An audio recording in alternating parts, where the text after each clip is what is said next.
교수자가 자기조절 학습을 학생이 더 잘하게끔 도와주는 세 번째 방법은 학생이 사용하는 학습 전략에 대해서 개입하는 것입니다. 자기조절 학습은 맥락적인 특이성, 어떤 맥락에 있느냐에 따라서 자기조절 학습을 잘하거나 못할 수도 있는 그런 맥락 특이성이 있다고 하였는데, 그것을 고려해서 학습자를 도와주어야 합니다. 이 말인즉슨 학생이 과거에 교실에서 잘했더라도 그때 교실에서 잘 통했던 학습 전략이 임상실습이라는 또 다른 환경에서는 전혀 효과적이지 않을 수 있다는 것입니다. 뿐만 아니라 교실과 임상실습, 즉 학교와 병원이라는 차이뿐만 아니라 한 병원 내에서도 혹은 임상실습 내에서도 어떤 맥락에 있느냐, 예를 들어서 내과에 있느냐, 영상의학과 실습을 도느냐에 따라서 적절한 전략은 전혀 달라질 수 있습니다. 그리하여 교수자는 이러한 세 가지를 통해 학생의 사용 전략을 지원할 수 있습니다. 첫 번째는 학생이 어떠한 학습 전략을 쓰는지 이해하는 것입니다. 조금 간단한 방법으로는 학습 동기 및 전략 설문이라는 MSLQ라는 이름의 설문지 혹은 이와 비슷한 여러 가지 설문지를 통해서 학습자를 파악할 수 있습니다. 설문지를 사용하는 게 간단하고 편할 수는 있지만, 문제는 학생이 응답할 때 내가 그렇게 했다라고 기억하는 모습, 즉 회상하는 모습을 응답하는 것이지 실제로 그렇게 하는지, 그런 전략을 쓰고 있는지 아닌지는 알기가 어렵고, 이러한 설문이 여러 맥락에서 공통적으로 쓰이게끔 일반화된 문구로 작성되어 있다는 것을 고려한다면 맥락적인 특이성을 잡아내기는 어려운 것이 설문지의 한계입니다. 이와 달리 SRL 마이크로 아날리시스,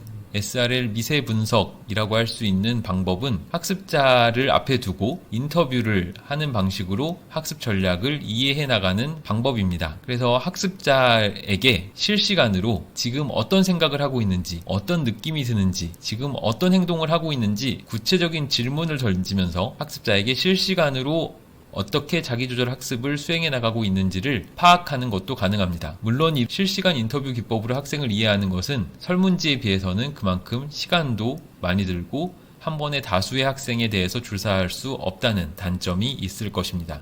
이렇게 학습자의 전략을 이해했다면 학습자가 어떤 목표를 가지고 학습을 해나가고 있으며 그 목표를 달성하기 위해서는 구체적인 계획을 어떤 식으로 세우는 게 좋은지를 프로세스에 초점을 둬서, 앞선 슬라이드에서 강조한 것처럼 프로세스에 초점을 둬서 계획 수립을 지원할 수 있고, 마지막으로 과제를 마친 후에 성찰을 하도록 하는 것입니다. 잘된 점은 무엇이고 개선이 필요한 것은 무엇이며 구체적으로는 어떻게 다음번에 더 잘하기 위한 개선 계획을 세울 수 있고 그것을 실천할 것인지, 이런 성찰을 장려하는 것도 교수자가 학생이 자기조절 학습을 위해 사용하는 전략을 지원하는 방법이 되겠습니다. 교수자가 자기조절 학습을 지원할 수 있는, 도와줄 수 있는 네 번째는 도움 구하기를 도와주는 것입니다. 도움 구하기를 도와준다고 하니까 조금 말이 이상할 수 있는데, 도움을 잘 구하는 것은 자기조절 학습을 하는데 매우 중요합니다. 특히 도움이 가장 필요한 학생, 예를 들면 성적이 낮은 학생이 오히려 도움을 요청할 가능성이 가장 낮다라는 여러 연구 결과를 함께 생각해 본다면, 학생들에게 도움을 잘 구하는 방법을 알려주고 도움을 잘 구할 수 있게 도와주는 것이 얼마나 중요한지 생각해 볼 수 있습니다. 하지만 이런 도움 구하기는 누군가가 지원해주고 서포트해주고 도와줘야 할 만큼 실제로도 복잡한 프로세스입니다. 왜냐하면 도움을 구하기 위해서는 일단 문제가 있다는 것을 인지해야 되고, 그 문제를 해결하기 위해서 도움이 필요하다는 사실도 인정해야 하며, 구체적으로 어떤 종류의 도움이 필요하기 때문에 누구에게 도움을 구할지도 정해야 합니다. 그래서 도움 구하기, 이런 help seeking이라는 것이 상당히 복잡한 사회적인 과정이라고 할 수 있습니다. 도움을 구할 때 학생은 도구적 도움 구하기,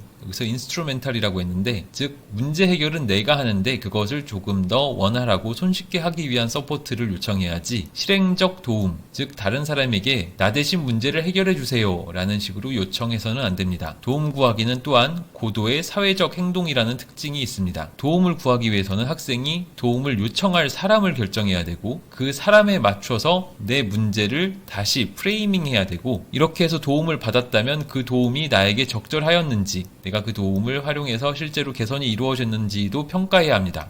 이러한 복잡한 과정 혹은 여러 단계를 거치는 과정을 학생이 잘 하기 위해서 가장 필요한 건 안전한 공간이라고 할 수 있겠습니다. 내가 누군가에게 나의 부족한 점을 드러내고 그것을 채우기 위해 도움을 요청하는 이런 도움 구하기 행동을 했다고 해서 내가 부족한 사람으로 낙인 찍히지 않을 것이라는 느낌을 교수자가 주는 것이 매우 중요합니다. 그러기 위해서 교수는 학생이 도움을 요청했을 때 시니컬하게 그런 것도 모르냐는 식으로 낮춰보기보다는 이러한 도움 구하기 행동 자체를 칭찬하고 서포트해 줄 필요가 있습니다. 학생들이 보다 자기조절 학습을 잘 하기 위해 교수자가 해야 할 마지막 5번째는 공동조절, co-regulation을 지원하는 것입니다. 지금까지 자기조절 학습, SRL, 즉 Self-Regulated Learning을 이야기했습니다. 자기조절 학습에 있는 이 S, Self라는 단어 때문에 흔히 자기조절 학습은 고립된 상태에서 다른 사람의 도움을 받지 않고 스스로 하는 그런 방식의 학습이라고 오해받기 쉽습니다. 그러나 사회인지적 모델에서 개인과 행동과 환경이 밀접하게 연결되어 있고 또 자기조절 학습이 맥락특이적이라는 것을 떠올려 보신다면 학생의 행동과 개인 요인, 환경 요인의 상호작용 시스템의 일부로서 학습이 이루어진다라고 이해하는 것이 자기조절 학습을 조금 더 정확하게 이해하는 방식입니다. 이를 공동조절이라는 조금 다른 단어로 표현할 수도 있습니다. self-regulation이 아니라 co-regulation인 것입니다. 자기조절 학습을 공동조절의 관점에서 본다면 이때 학생이 해야 하는 것은 주어진 학습 맥락에서 나 혼자가 아니라 다른 사람과 함께 인지, 동기, 행동을 조절하는 것입니다. 따라서 이 경우에서의 학습을 도와줄 수 있는 여러 서포트,